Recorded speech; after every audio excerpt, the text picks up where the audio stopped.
Resilience is everything. That's first thing that comes to mind. Is there a certain day that stands out the most to you that you can reflect on being resilient? That's the one when the war started in Ukraine. So at that time, I was in the UK for a few years, and I woke up in the morning. My friend is sending me videos like from Kiev. There's shots flying.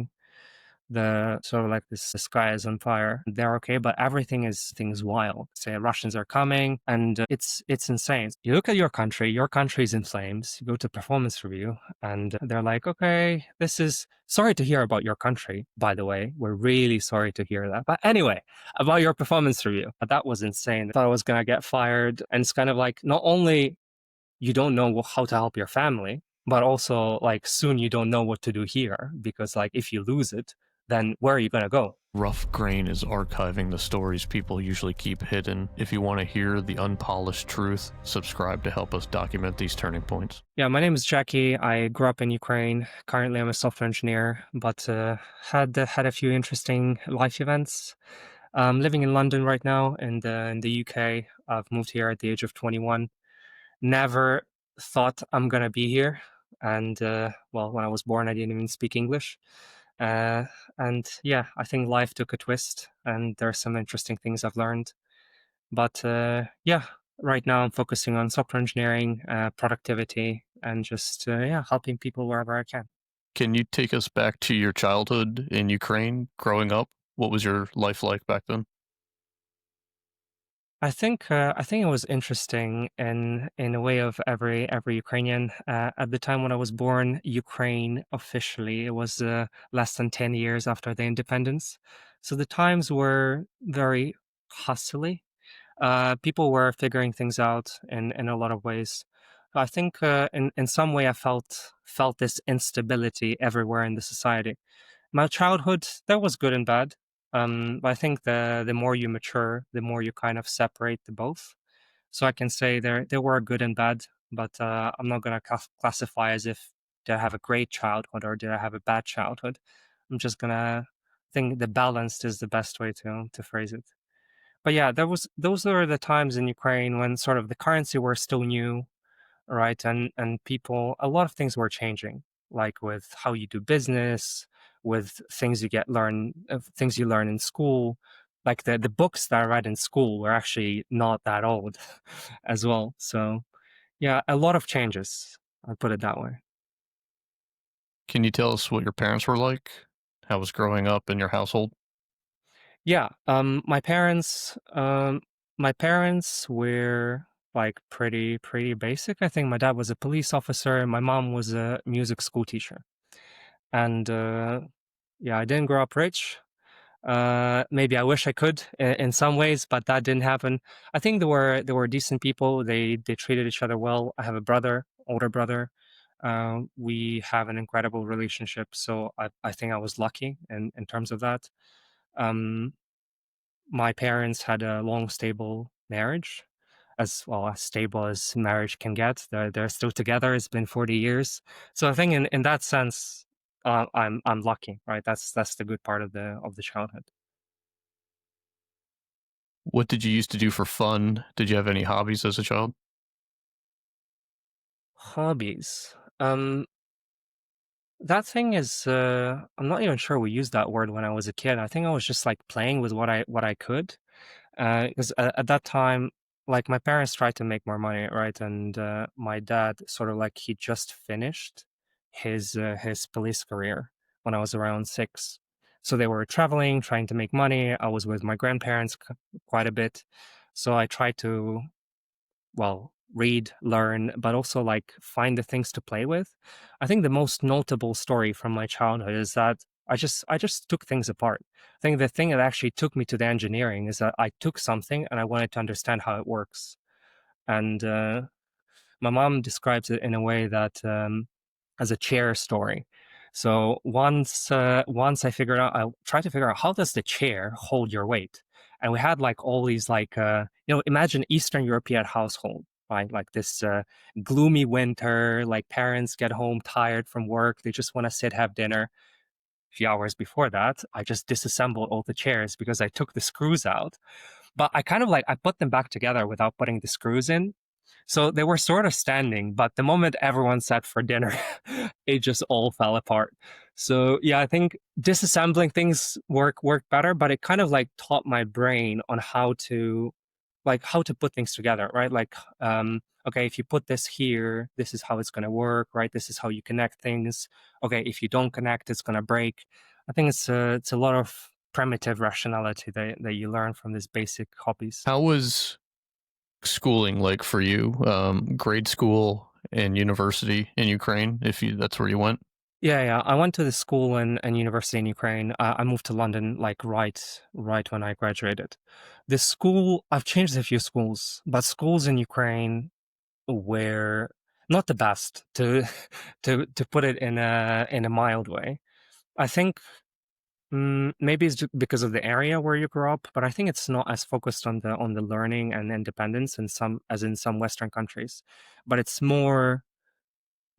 it's more like an army and with a negative connotation to it. So you do what you're told, right?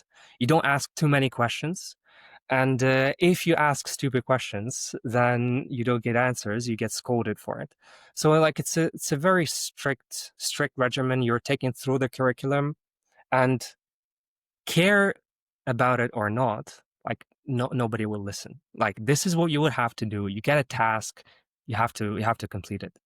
And it's kind of weird to tell this story with a smile on my face, but I guess you just go through things in life and like you get okay with it. You live through it. But yeah, I think it was not the best. And a lot of people like who grew up in Ukraine, I think they sort of have this like it's hard to take your life independently. Like maybe in some way in the US, the independence is encouraged. Like think for yourself, right? Or at least like try to do that. In Ukraine, like people leave school, they leave uni, and they're like, okay, what am I going to do with my life? And if you take a conventional route or the job, you paid very little. The median salary in Ukraine is five k US dollars, but the car costs about the same as in other places. So like, how can you buy a car if your whole income is 5k?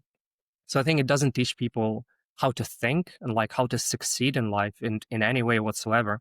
I think it in some way it was just like useless thing. It's like it's a stolen years of my life. You said it was a pretty hard time for you in university.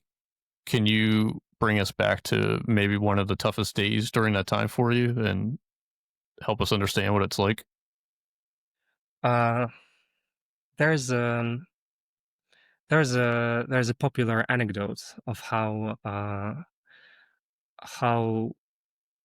Eastern European system works with a spy and him giving up his weapons, and he just gets sent between the cabinets, but eventually gets nothing done because it's all sent in circles. I think my uni actually, I worked pretty hard to get into a good uni. Like I didn't pay for it, nobody paid for it, but I won a scholarship, and like I worked really hard for it.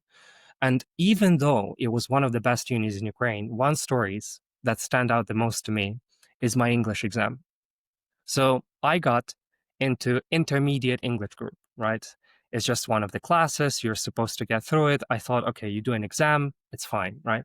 I was trying to do computer science and excel in that. So I thought, all right, so I can do the intermediate English. At that time, I didn't speak much of English, but I knew I could do the test. So yeah, I kind of like go through the classes, and at the end of the year, some classes I skip, as we all young people do. And at the end of the year, I get to the exam. I do the exam well, and eventually I fail. I fail the test. And that's when I figure that you actually have points for attendance. And every time you come, they keep kind of like a sneaky points. Like there is teacher's favorite. Nobody cares what you learn. Okay. This is the TLDR.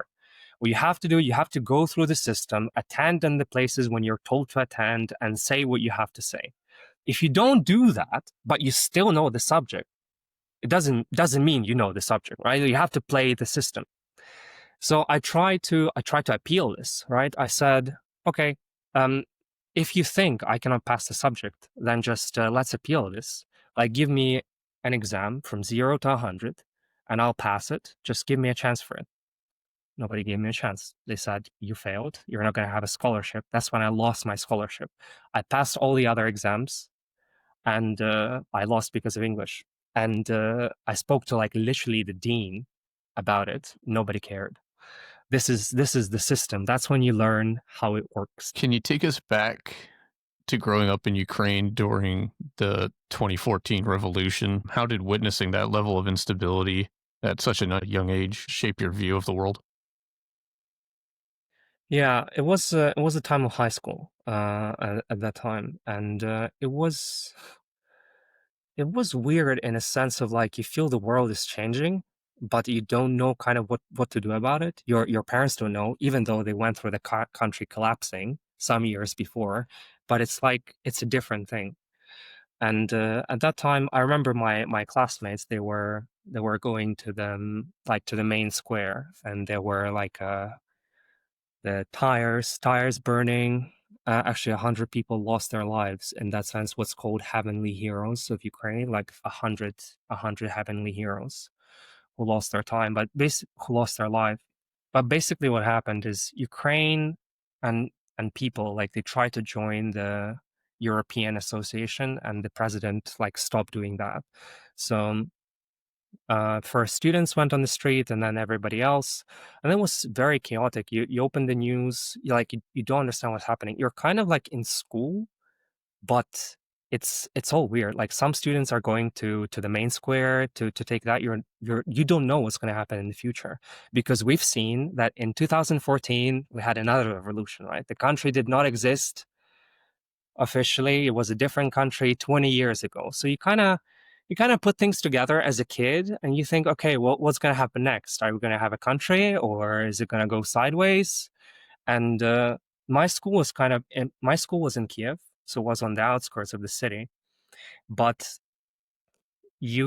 sort of like you look at the map and you think, okay, is this going to go wider? Are we going to have the complete lawless society in a few months, or how it's going to be? I think it it kind of teaches you the lesson that the air mask in the plane. So like when the plane goes down, the first mask you have to put on yourself. So one of the first lessons that you get is that you have to learn how to take care of yourself and like of those around you, and you have to be strong, like no matter what happens around. And not everybody got that lesson from the first time, but I think eventually, deep down, we got that knock on the door. And if you listen, you eventually learn that resilience is everything. That's first thing that comes to mind. Is there a certain day that stands out the most to you that you can reflect on being resilient? During that time or later? Whichever one correlates the best. Oh yeah, that's the one when the war started in Ukraine. That was a very interesting day. So at that time, I was in the UK for a few years, and I woke up in the morning. My friend is sending me videos like from Kiev. There's shots flying. The sort of like the sky is on fire, and I have a performance review not far from that. So I I kind of like check in with my family. They're not in the capital, right? Maybe they have less action. They're okay, but everything is wild, right? Like say Russians are coming, and it's insane. So there's different perspective. There's perspective what's happening in Ukraine and what's happening in my own life.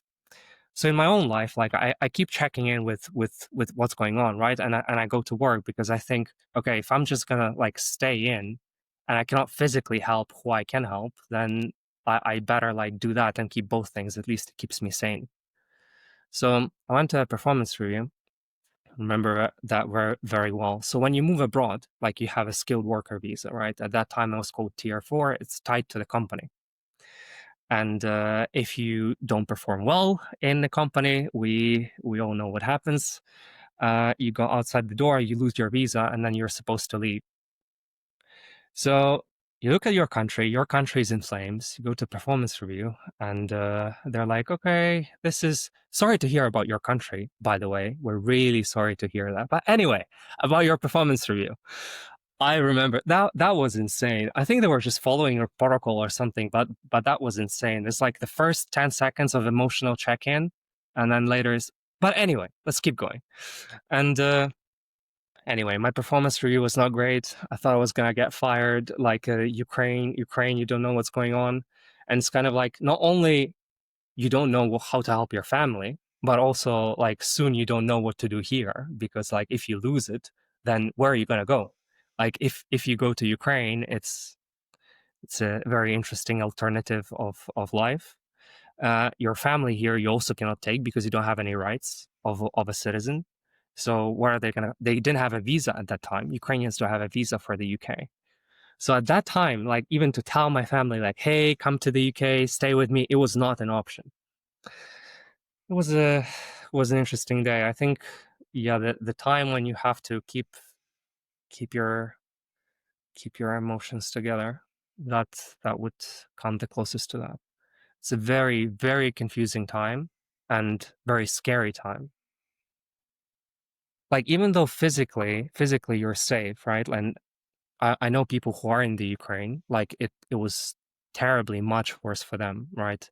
Um, we of course understand that, right? It's not the most amount of pain that you can go through. My heart goes out for all the people who were in Ukraine at that time, and that's insane.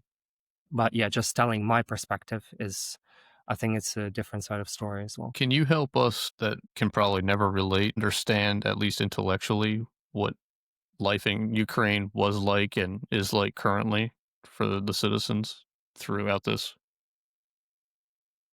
Now, as of now, I think life is interesting in a sense of, well, we can speak about finances and experience, right? Finances are the part of experience, so we can say about that. I think most of the Ukraine at the time when I was living there, and well, even more now, um, in terms of how it looks kind of like more or less the same. Like you have people on very low income, you have people with careers on middle income, but there's a feeling that everybody's broke. That kind of feeling. So I think in the US, the number was the 60% of people live paycheck to paycheck. Um, I have to double check that, but I think it was around that number. It was not less than 50 of people who are employed. I think in Ukraine, we don't even have statistics for that, but if we did, the number would be very, very high. So the house ownership is high because of the Soviet Union when it fell apart. So people like got houses, but they were also stuck to the location of where they lived. You couldn't just move somewhere without a job. So you kind of that's if you were lucky to get a house. So there is a house, there is a making money, you're tied to your job, right? All of your money goes out. In terms of the education and possibilities, if you wanted to go abroad to Europe, you couldn't because likely they wouldn't give you a visa. Much of the people move abroad and just stayed. So if you were a commoner, how they say in England, a commoner, you were likely to move to the EU and just stay there, right? So they're not going to give you a visa. That was until 2014 when we got the around 2014 when we got the visa free, this 90-day in a 180-day period that Americans also have to the EU. You could sort of like you could go for a visit. Um, so there's that. I think education and possibilities they're very limited. I think for the common man. But in software engineering, it was good because if you were a contractor and you worked for the U.S. companies, and we had like some good math schools. One of the high schools where I went to like was one of the best in the country, like also in a scholarship. So if you were good and if you were working in tech, then then it was very good for you. But it's a very weird gap, sort of like where the common people of how they live and what you could do with contracting and working with US companies. So it's strange, but for a commoner, like it's not a great life, I would say, and the life expectancy reflects that as well. If you feel comfortable speaking about the current situation, the war going on, um, what are your thoughts and opinions and feelings about the entire situation? Mm, I think it's a very difficult time for Ukraine, and it's been going on for years now. Like people start losing electricity, and the most recent update is that 28 points that the president has announced. This 28 things that people can think about with a deal. If there were to be a deal, like here's the 28 things that could happen. And if any rational person would read through those points, I think we would very clearly understand whose it benefits more. I think it's a power play in a lot of sense, but like it's terrible for people, right? Like how many people just moved away. They're stuck in many countries. They're trying to get visas or just like keep their families safe. In terms of a life in Ukraine now, like if you're a man, it's hard to walk on the street because you get drafted, and often so forcefully drafted, and people don't talk about it. The Ukrainian version of if you watch the Instagram, and the well, the English version, if you watch the Instagram, I think in the English version it's not reflected as much. It was hinted, but I think it's kind of like it's not getting to the people that you cannot walk the streets of Ukraine if you're a man of a military age. That's the reality. And I often speak to people here. I used to have a manager. He's British, and it was 2 years after the war. And he said, "Oh, can you go to Ukraine?" It was 2 years. Obviously, if you're a Ukrainian of a military age and you go to Ukraine, you cannot go out. Even if you have other citizenship, be it the US, the UK, EU, Ukrainian law does not recognize those citizenships when you are inside the country. You are treated as the citizen of that country, and when you try to leave, well, they'll have the record of that. And if you want to choose the life abroad, it's not your choice. So I think it's incredibly sad on many levels, financially, personally. How many families were ruined? How many people have died? It's insane. Do you keep in contact with anyone in Ukraine still? Do you have family, friends, or have you detached mostly? Uh, a lot of friends have moved away in the first few years. My family is still in Ukraine. But yeah, with family, I constantly keep contact. Um, and Yeah, yeah, they're still in Ukraine. I remember one moment when I was somewhere in the UK, I opened the TV and they said, "Oh, today was the highest amount of drones that Russia has launched on Ukraine." It was like 300, over 300 something. And obviously, I checked that news. I tried to call my mom. She doesn't pick up the phone. That was that was an interesting time. But gladly nothing happened. I mean, to my family at that time. So it was just a missed call, but yeah, we haven't figured it out yet. And like moving away is like it's sort of like when you're stuck on multiple points. Are there a large portion of Ukrainians that are still or were patriotic and want to help and assist, or has the way that the government's been running things kind of deterred people from having that motivation? I don't have an official numbers, but I see a lot of different groups, right? There's a group of people that, well, they're detached from the government, right? Like they care about the war, the outcome. They want to keep the independence. Obviously, they care about their friends and family, live in Ukraine, work in Ukraine, or they live abroad and send funds. There's a lot of different camps of groups of people that I see, and it's hard to pick one or to find one that seems the largest. But yeah, I think society seems divided in a sense of like who stayed inside, who went outside. Some people who went outside, they detached. Some people went outside, they seem patriotic. But yeah, but the choices they make is maybe hard to understand. So yeah, I think there's a lot of camps, and like even for me, it's hard to put everything together. Even if I were to list to you, okay, camp number one, camp number two, it's hard to quantify each one of them. But yeah, there's people that there are still fighting, people that are supporting, like people who started a new life. But I don't think it's people who started a new life is very likely. Like with everything that's behind, especially if they fled the country. Um, I don't think it's something that you can forget. What would you say if you had to guess, or your own opinion? Ukrainians' perspective on the US and their involvement? Uh,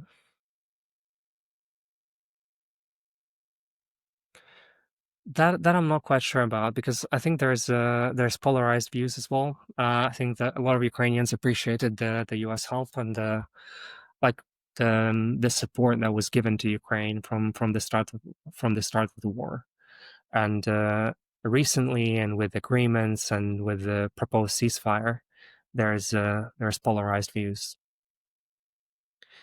Well, obviously, but yeah, it's a difficult time. It's a difficult time. If is there a right opinion, right, or there is just a group of opinions, and when you collect a group of opinions, maybe that's when you see what's happening. If we take it back to your childhood again and kind of step away from the recent events, I believe at 15 is when you kind of threw yourself into those programming competitions and that kind of steered your future. Yeah, I think that defined my future in a lot of sense. Um, First, yeah, as I told you about the school, right? The school was very much like a military, and I found my peace and development within math. First, I think from the fifth grade, I had a very good teacher. Like outside of school, I was going to his sort of like a group classes. Like they collect a group of students, and they give you questions like to think about. And that's when I started doing like first math competitions, and yeah, that took a few years, and around 12, 13, I changed schools, and that's where I started to go to another city, and that's actually where I met the first teacher that actually inspired me to do the programming. But it was a combination of things. The combination is that we had a really old PC, like when I was at home. I remember it was bought at 2000, so it was like when I started getting interest, it was it was already old, and I wanted to play games. So I was trying to figure out how to run the games on the computer. And also, we didn't have like that much money to even like buy a licensed game, right? So you were trying to figure it out, as it often is in the third world countries. You get a game pirated, maybe your computer is old, like you have to tweak some settings, but you're just trying to make it run. So coming up to about age of 13, it all came together. You know, the desire to figure out and how to run your computer, skills in math, and then I figured, wait, you actually have a computer language. And I remember my first like hello world, and the fact that you can just program computer to do the things that you like. And that was insane. I started with Pascal, and at that time it was like still the blue screen. You know, it was like a bigger font all on the whole screen, and you had to write commands. That was my first computer language, and yeah, I think it took me a year in that school before I first won my programming competition. But yeah, it was a lot of steps until I got to Meta after graduation. But it started from math and then programming. I basically drowned in it. I spent my whole days doing that. I didn't have any other hobbies. I was maybe a definition of a nerd. It's not that I wasn't interested, but I think there wasn't that much thing to do for a kid like who wanted to grow. Like some kids were smoking, some kids were drinking, like some kids were now what you call doom scrolling, right? But they were doing things that I saw they had no future. So I always had to think like, okay, if I do this, like where is it gonna bring me in 10 years? And I didn't know the exact answer for that for math and programming, but I surely guessed that it's gonna get me somewhere better than if I was smoking and drinking and playing behind the school. So started from there. If we could just step back for a brief second, who was the teacher that inspired you and what was he or she like? It was a guy. It was a guy. He just graduated, so I think he tried to do a good job in a sense of he wasn't institutionalized yet. You know, he wasn't thinking about here's the plans, here's what the dean wants me to do. He actually cared about the students that were learning his subject. So maybe that and his youthful energy about like trying to teach and trying to do good. And I think when he was a kid, if I remember his story right, he didn't have a lot of resources. And then sort of like he climbed through that. He went to uni, he started doing his PhD, but like he was constantly trying to learn and do something. He was learning German, and yeah, I think he just like what he knew, he tried to show you. And if you could take it further, then he would be very happy about that. And that involvement was kind of rare. Was kind of rare in Ukraine. You have a teacher at one point who's 60, who's been teaching for 30 years, and like she's so institutionalized. It's like, oh, she needs you to do this and follow the protocol. And the moment you step on the line, you're just a bothersome. She doesn't make that much to bother with you. So I just do like everyone else.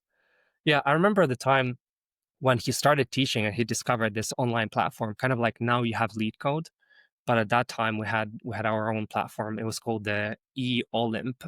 So Olymp for Olympiad and E for uh, like the internet version, right? And there was thousands of problems there that you could solve, and he just showed it to me. And like a few months later, I had more problems than him solved. I was like, wow, okay, now we can kind of do something. That's impressive. But yeah, I always craved for resources. I felt I never had much, so I had to try to figure out like how to do things. Like now, I feel in a lot of developed economies, if you want to play the guitar, you can just like go and buy a guitar. You could ask your parents, buy a secondhand guitar. It's not that much of your like take home income. Even if people work like paycheck to paycheck, like I don't know, $50 in a guitar, it's not that much. But if your whole income is like $200 a month, then $50 is quite a bit for a kid who wants to play a guitar, or like for a kid who wants a computer, and computer costs like 1,000, right, or like $700. So yeah, I think I tried to use a lot of what I had, find some old books.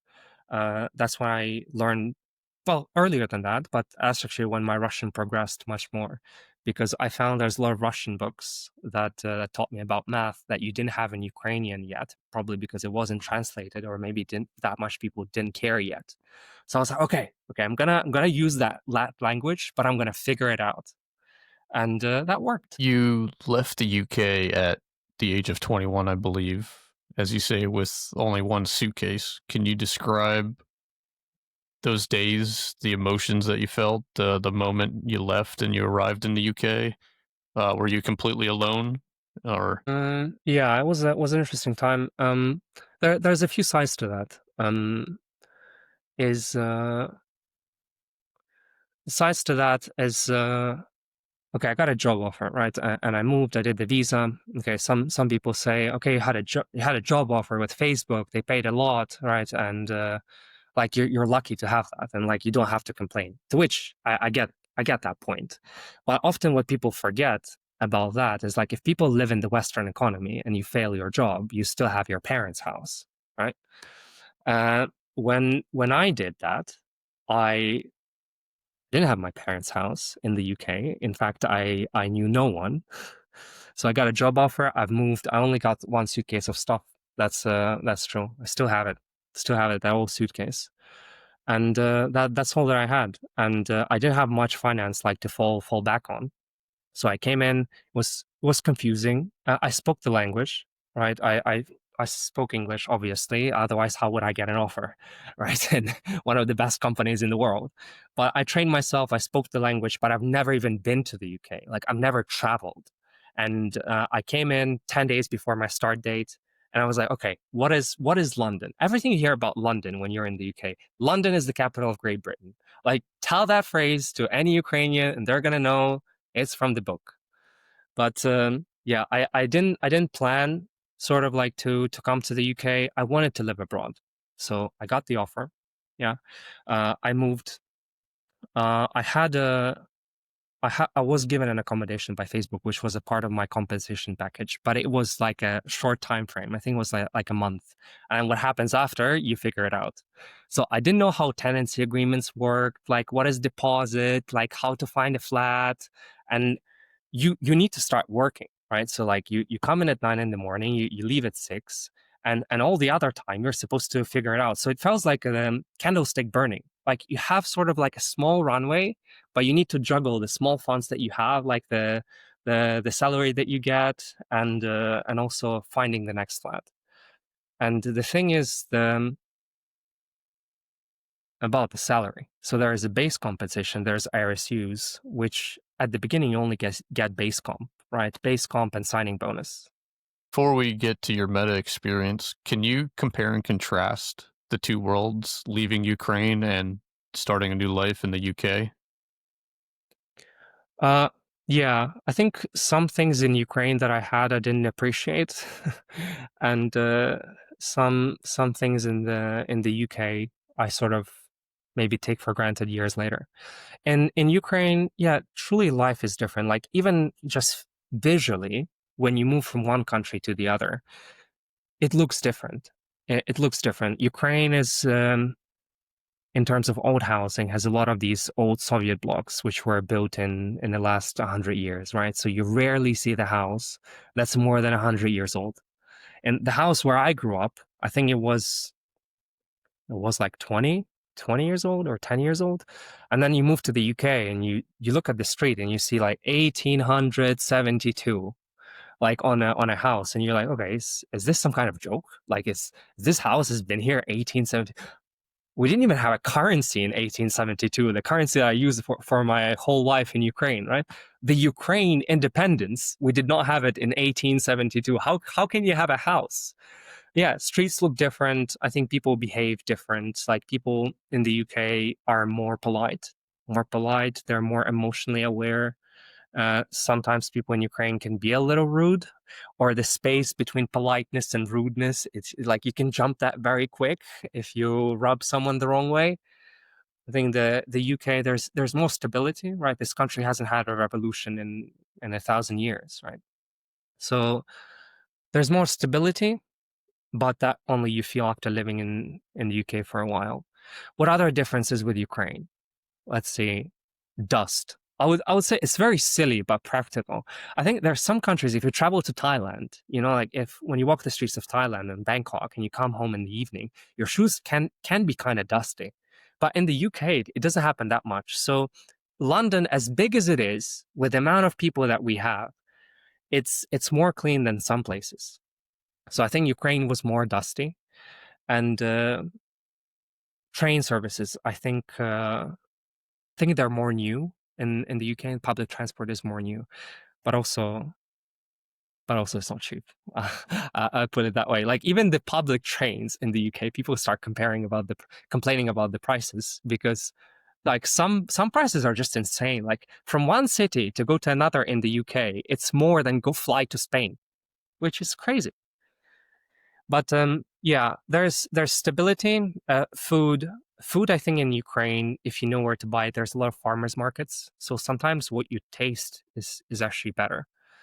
And you can grow your own food as well. In the UK, you're stuck to the big grocery stores, and taste of food is not as good, I would say, like comparing to Bulgaria or maybe Italy, where it's easier to get tomato that tastes like a tomato. Leaving Ukraine, were you in any form homesick? Did you miss it, or were you just so excited to start this new journey? There's a thing in Ukraine called military draft, which is compulsory.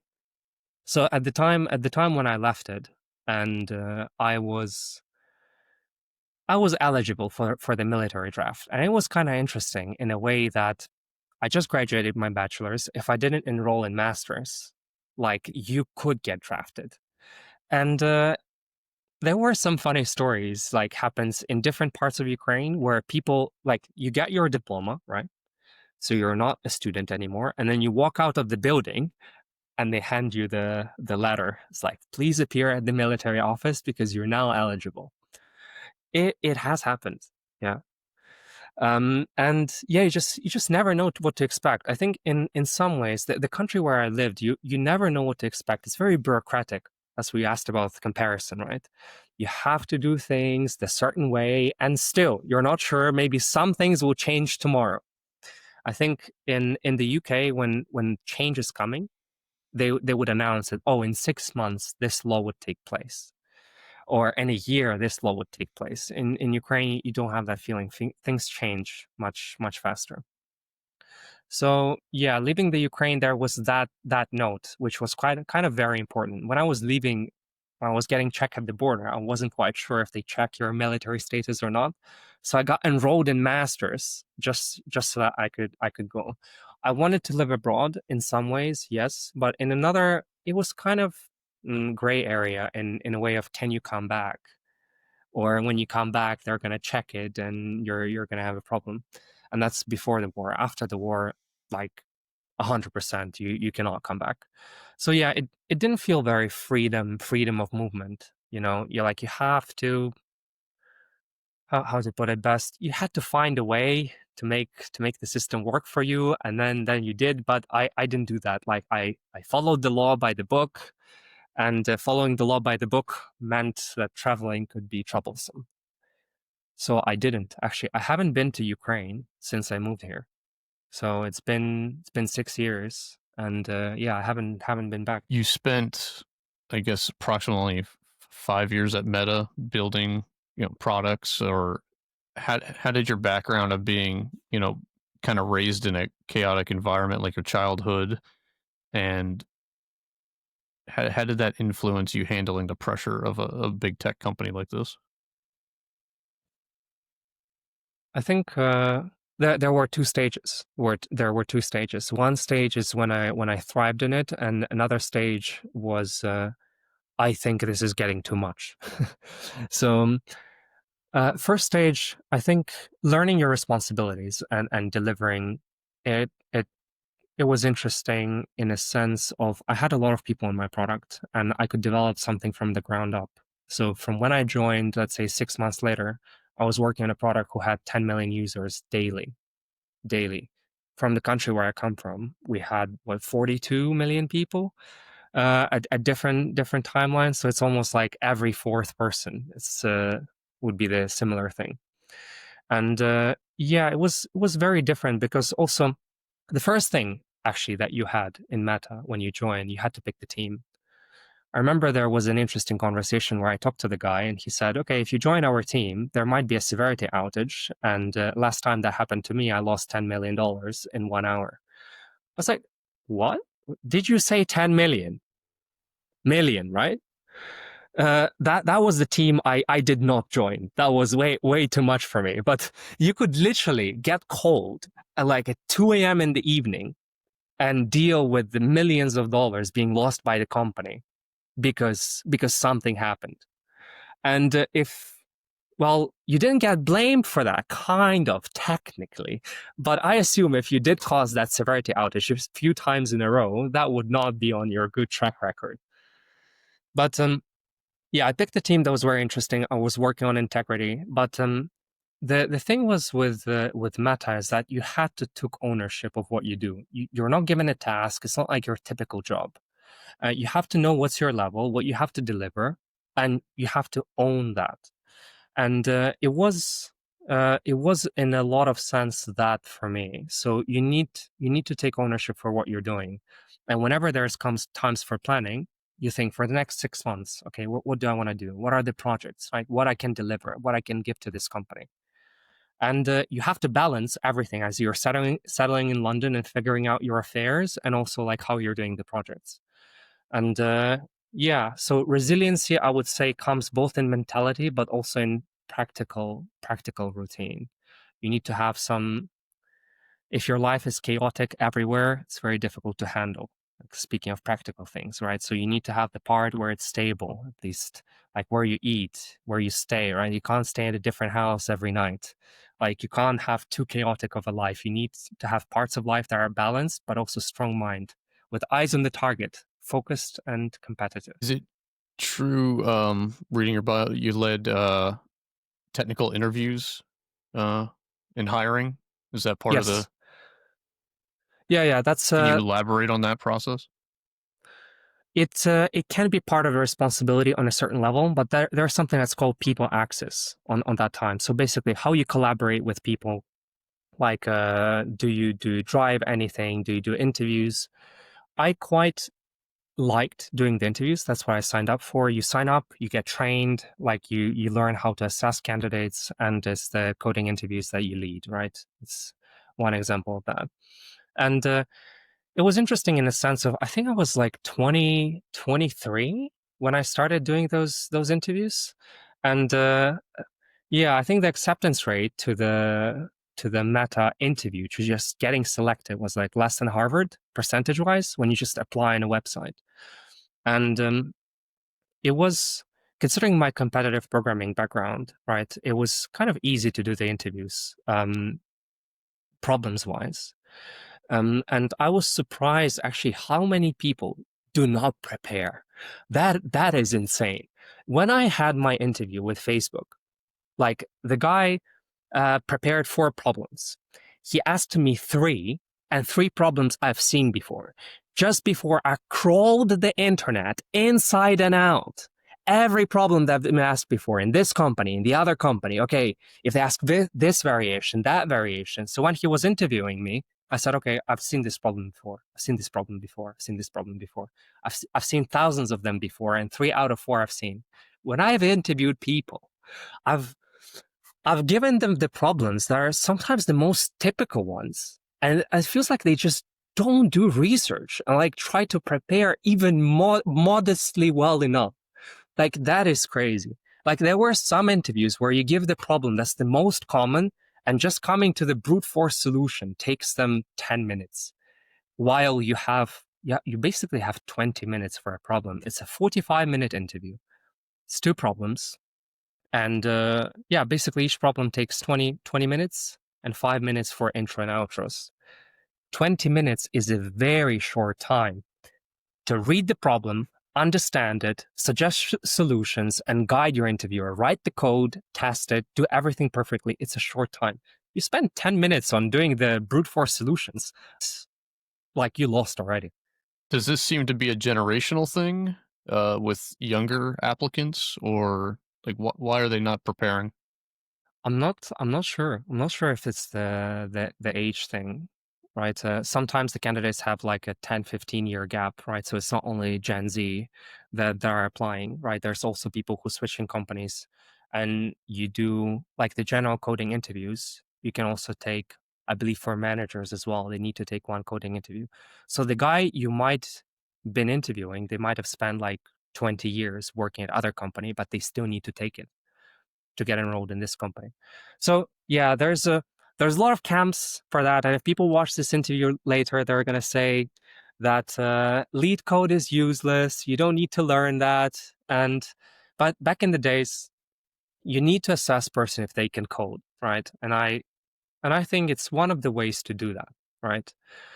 And when you're just working, it's not necessarily what you see on day to day. So you might have been working for 20 years, but if you need to solve a problem that has like a certain algorithm and you haven't prepared for it purposefully before, you're not going to succeed. You're not going to make up the algorithm on the spot. It's never going to happen. Forget about it.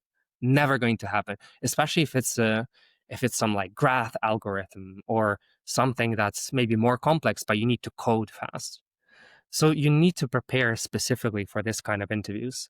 I think sometimes people, they confuse like the general coding. They think, oh, I need to write like a for loop, I need to filter something. It's not that kind. It's not that kind. Get a problem, you need to solve it quick, you need to solve it in an optimal way and explain everything.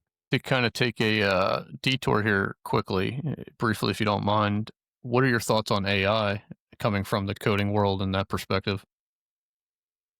I think it helps definitely as a search tool, as a consolidation, as a writing some simple things.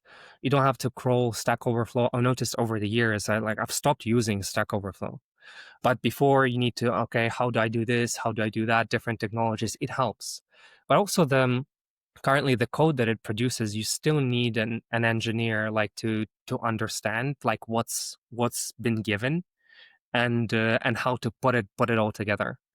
So maybe it will replace some engineers, but I don't yet see how it can replace 100 engineers. There has been news that the CEO of the company, forgot which one that was, he said in 6 months my company is going to replace engineers with AI. 6 months passed and he didn't give an update. So it does seem Anthropic. I think it was Anthropic. Yeah, Anthropic CEO. That's what he mentioned sometime. That didn't happen. So vibe coding, it can get your results faster, but if you have no idea what you're doing, like take a person with no background, like they still need to understand what happens behind. And the more complex systems you're trying to make, if you try to make the system that handles like 100K users per day, like you need to understand what you're doing. And that's why we have experience. And that's why I spent years of doing these things.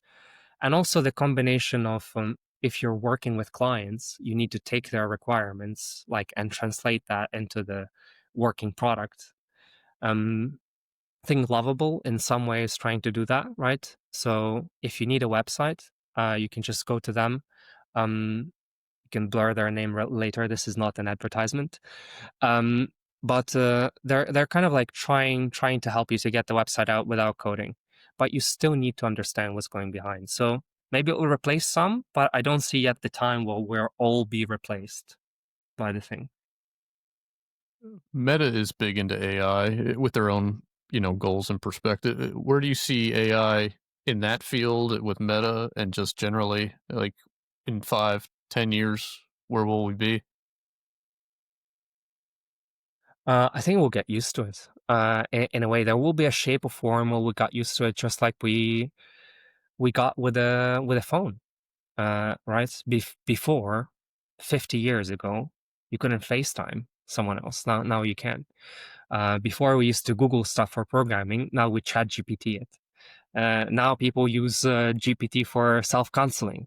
There's a lot of different applications, right? So it's difficult to say what's going to happen in 10 years, but there's a few perspectives of it. One is the potential bubble that AI is creating.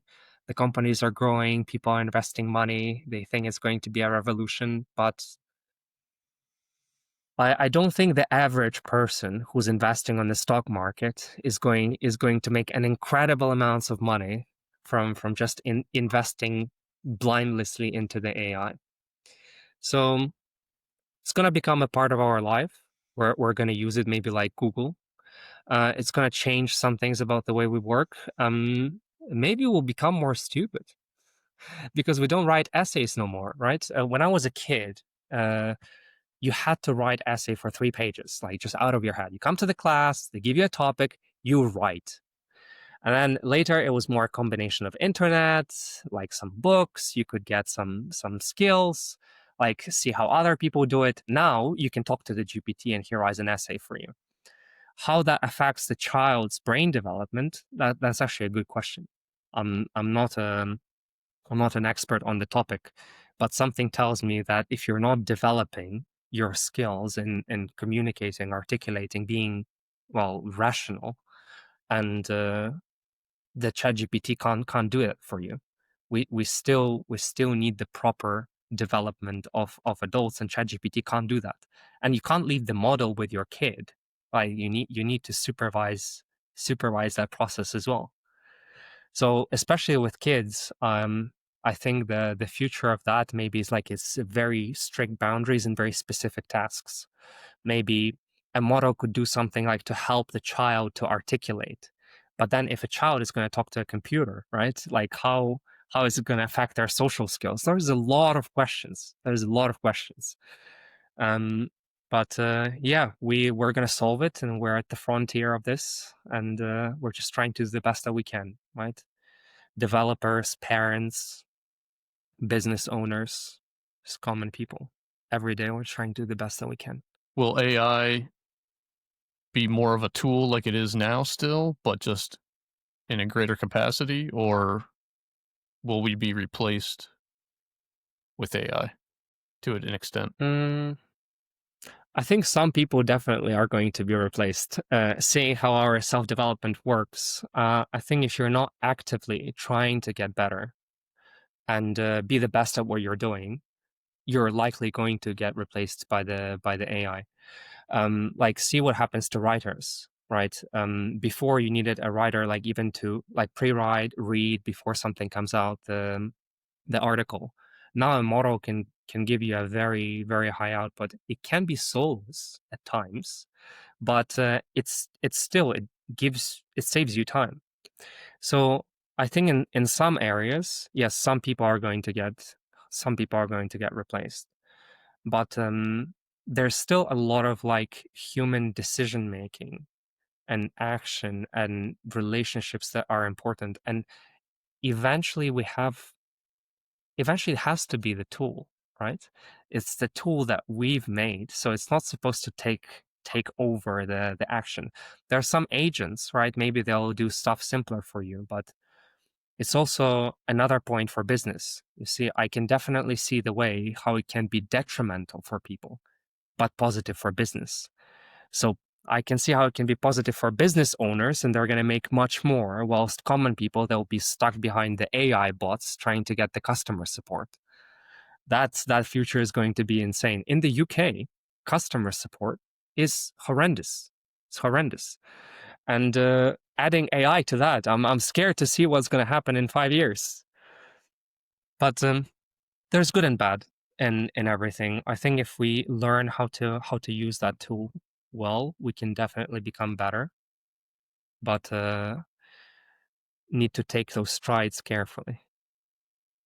Do you think, whether it be generations from now, we ever hit that utopia of where humans never have to work again, and we'll have such production from AI that there'll be like universal standard of living, and basically AI and things like that kind of produce everything for us? All right, let's try to be reasonable about this. Yeah.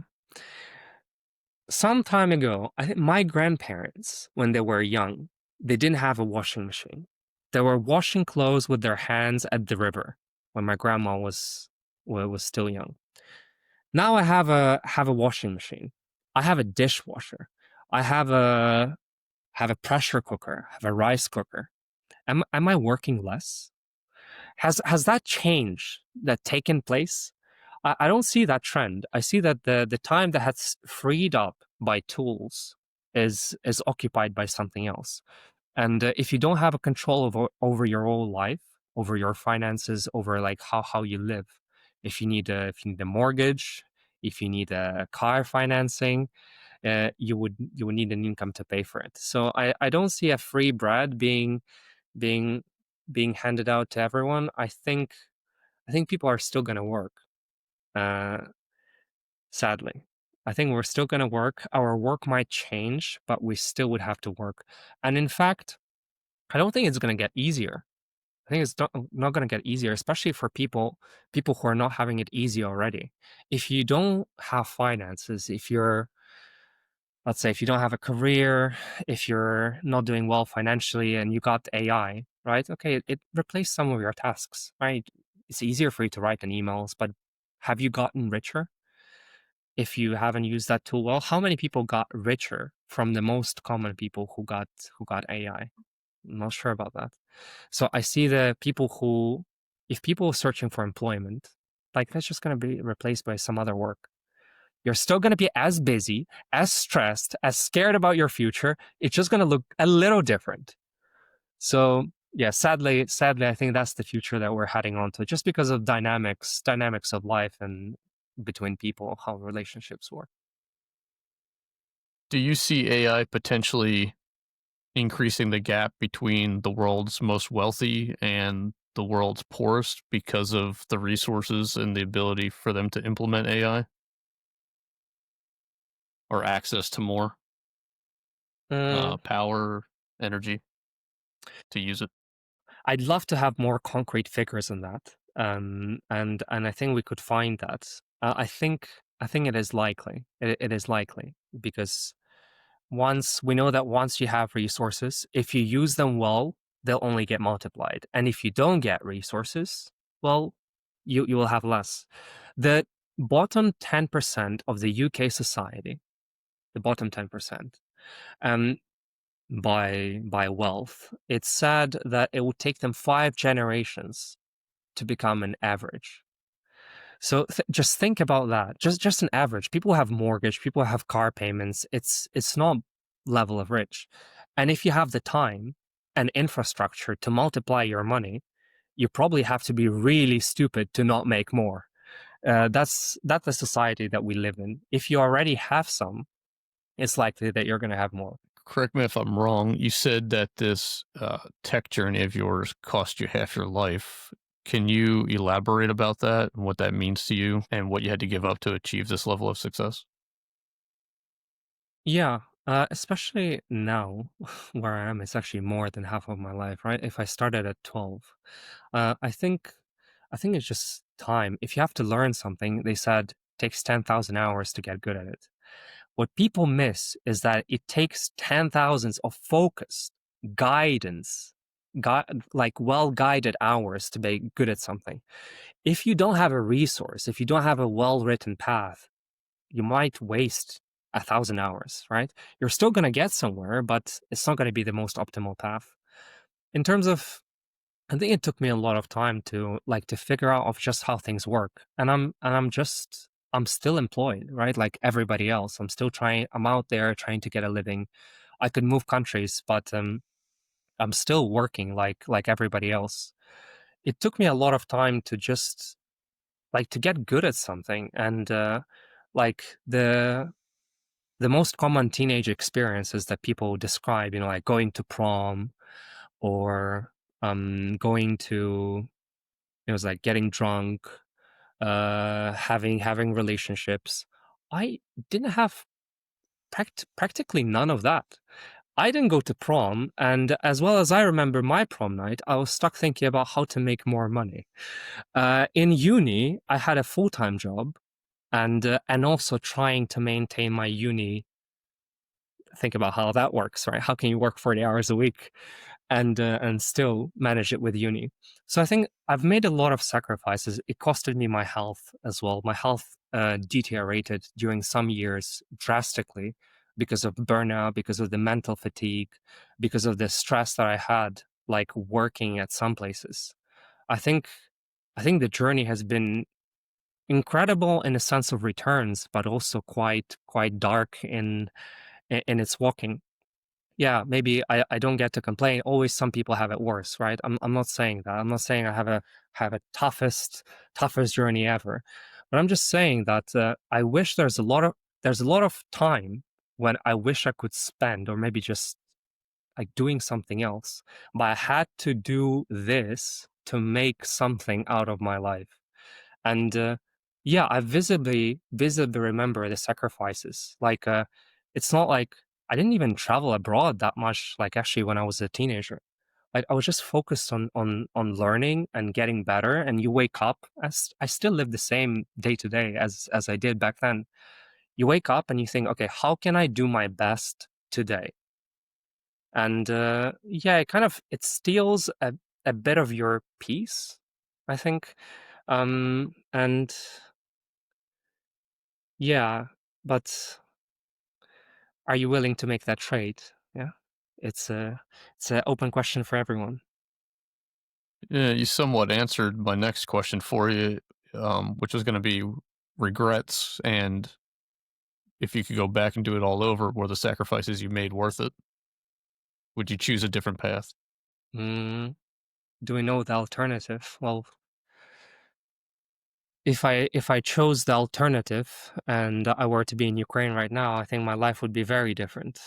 I might not even be here right now to speak with you. Mm, in a sense of would I do the same?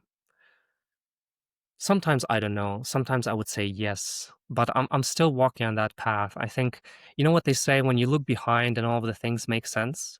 I think I'm somewhere in the middle of that journey where when I look at the choices that I make, they kind of make sense. And I wish I could have more resource so that I could do more, right? I could be better. Maybe I could start giving to people earlier in my life of what I learned. but you get what you get, right? So I think I'm somewhere in the middle of that journey. So some sacrifices were definitely worth it, but some sacrifices I'm not sure. I think you need to be very wise in whatever you're working on, and learning how to tense and how to relax is very important. Like in the martial art, you get that, right? Like people when they get fight for the first time, like they lose their breath in the first 30 seconds to a minute, and then it's done. But you need to learn like how to breathe, how to relax, and how to take in this situation that's happening to to last longer. And it's the same with trying to get better. If you just tense up and you think, okay, I'm gonna do this. This is gonna make me successful. You're never gonna get anywhere because there is no guaranteed outcome in a lot of ways, right? You need to try this, but life is a marathon. Maybe this is not successful, so you need to try again and again and again. But we need focused trying. So learning of how to dedicate yourself, but also like how to rest even for a little while to reset yourself and then start again is very important. I didn't get that. I didn't get that. I think I went a lot of years of like just tensing up, trying to get somewhere, of like pushing it, and like in some way it was not good for my health. What do you see the future holding for you? What's next? What do you want? For the last year, I've been building a business. I'm trying that. I think business in terms of financial potential, but also personal potential, is quite interesting for me. So I'd like to see how the life I've led can help other people, but also I'd like to see how to organize my life in which I can have more freedom. I think this organization of life of like 9 to 5, it's a very old historical concept, and the reason why we have eight work hours and not 16, we know that. So I think some of the ways of how we work, like in engineering or in other fields, is outdated. And I'd like to organize my life in a way where I can be more productive, but less pushed in the situations that don't make any sense. I don't want to come to meetings that are useless, right? Like if I spend an hour in a meeting, and I feel this life very intense, probably more intense than the people around me. I literally feel an hour of my life has been wasted for nothing. So I'd like to use that hour, like to do something good, to improve yourself, right? And to make the world a better place, not be stuck in a meeting or doing something that you don't want to do. But we try to balance everything, right? There's a lot of people out there who are doing something they're not passionate about, like just to get by or like to get through this stage. So in terms of the future, I'd like to get better. I think there's a lot of things I still can improve, and I'd be focusing on that. And I hope when we watch this interview 5 years later, I'll be proud to say that, hey, I used that 5 years wisely. I got better. Because about last 5 years, I can definitely say that I've got better. I've got much better. I've gotten stronger, and I think that's going to continue for me. And yeah, I hope I can use that and help others as well. I think your story will be very motivational. Is there anything that you can think of to say to today's youth or people with, aspirations to encourage them, to help them along, or to guide them? Yeah, I think one thing is difficult is not giving up. And another thing is difficult is forget about the self-made hero. Right now, at this age of internet, you hear, "Oh, I'm a self-made businessman. I've made 20 million last year. I am a self-made." I think if you looked at everybody's life, nobody is self-made. Like you're born into this life, not even being able to eat, right? You get care, you get attention, and the same thing to succeed in life. You need to get the right environment, and you need to act, and you need to learn. So it's a combination of all those things of trying to get better, like first the desire, right? Maintaining your health, maintaining your relationships, like trying to genuinely do good for the world. And not giving up, but also environment. Environment makes a difference. Like who are your friends with? Like what are your friends doing? Are you sure you want to have that kind of friends? You know, that time when you're 15 and you think your friends is the whole world, but when you're 25, are you sure about that? Maybe there's a glimpse of still that, but when you're 35, you definitely don't think that if you live and learn about the life around. So I think there's a few things in life that are important, right? Right. First is well, health, family, relationships, and money comes second, right? And well, and self development.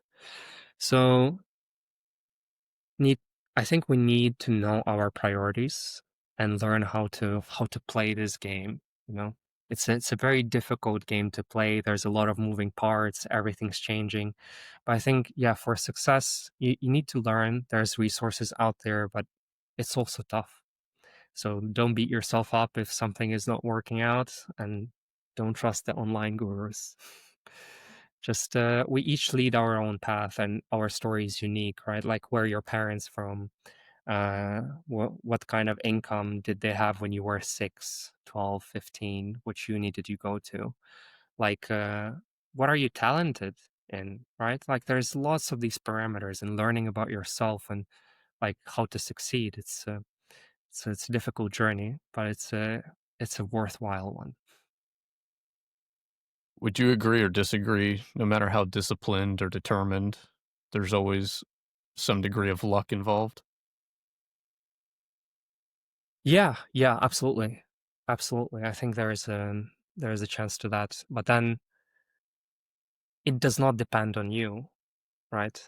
The luck does not depend on you. So like if there's some event you did not control and you were not ready for it, like it's not something you can change, but what you can change is that you can be ready for the next luck, right? You can be the best that you can be for the next luck opportunity that comes along. And I see some of the opportunities I've missed, like in the past, just because I wasn't like mentally ready or like good enough to take on that opportunity. So I wouldn't say rely on luck. Yes, success takes some luck, and also what is success is to be defined by you as well, right? But to be to do well in life, I think yeah, you need to be healthy, need to be the best version that you can be, and luck is going to come along your way. And I think we're all lucky in some way, right? We're here, and that's already luck to experience this life and to breathe, to see things around you, and we're lucky in that sense. The objective is to be prepared enough to be able to use the luck when it comes your way. Yeah, and I guarantee that people feel maybe as oh, other person had it easy, right? They say practice what you preach, and I practice that. Yeah, I see. Okay, maybe some people around me were more lucky, but how does it matter? Like you still lead your life, right? And you need to be the best that you can for the people around and for yourself. You have to walk this path. There always will be someone. Yeah, maybe they had rich parents, or someone giving them a factory, or there's something happen. You know, someone give you $1 million to start, or 2 million or 10 million. But some things it's very hard to change. It's not easy, but the only way you can succeed is by fighting with your reality, by trying to be better, right? Nobody's going to give you anything for free. Nobody's going to, well, especially for men out there, nobody's going to open your door and say, I heard you're struggling. Yeah, let me help you with that. There's very little people that would do that for you. And the way we walk through life, I think experience for living as a man is also like a brutal reality. Nobody cares about you as much as, well, you care about yourself. So you need to get out there and try to make it happen. It will not be easy, it will not be guaranteed, but still out here, still trying. It's not like I don't have a Lambo for this story. I'm just a regular guy from the streets of Eastern Europe, and I practice what I preach. Still out here trying. Rough Grain is archiving the stories people usually keep hidden. If you want to hear the unpolished truth, subscribe to help us document these turning points.